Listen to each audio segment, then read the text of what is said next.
يا صحافي لا تهتم حرياتك لا بالدم، يا صحافي لا تهتم حرياتك لا بالدم، يا صحافي لا تهتم حرياتك لا بالدم، يا صحافي لا تهتم حرياتك لا بالدم، يا صحافي لا تهتم حرياتك لا بالدم، يا صحافي لا تهتم حرياتك لا بالدم، يا صحافي لا تهتم حرياتك لا بالدم، يا صحافي لا تهتم حرياتك لا بالدم، يا صحافي لا تهتم حرياتك لا بالدم، يا صحافي لا تهتم حرياتك لا بالدم.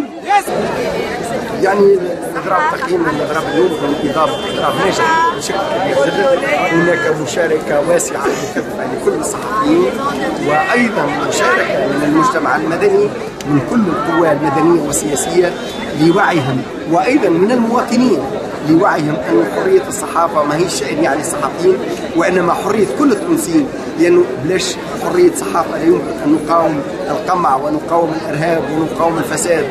التونسي لا يمكن ان يدافع عن حقه اذا لم يجد صحافه حره توصل صوته، اذا لم يجد صحافه حره ومستقله توصل له المعلومه.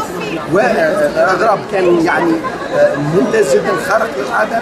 الاشكال القادمه نحن هذه رساله الى من يهمه الامر، الى الحكومه، بانه لن نجدي نفعا السيطره على الصحفيين وارهابهم وتخويفهم.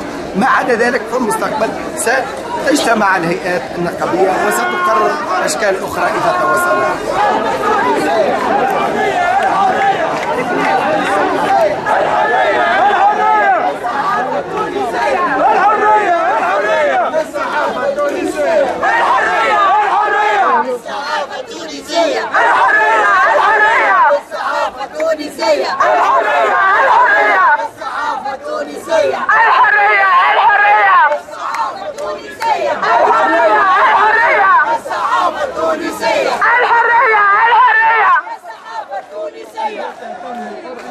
يا صحافي لا تهتم الحرية تقتل بالدم.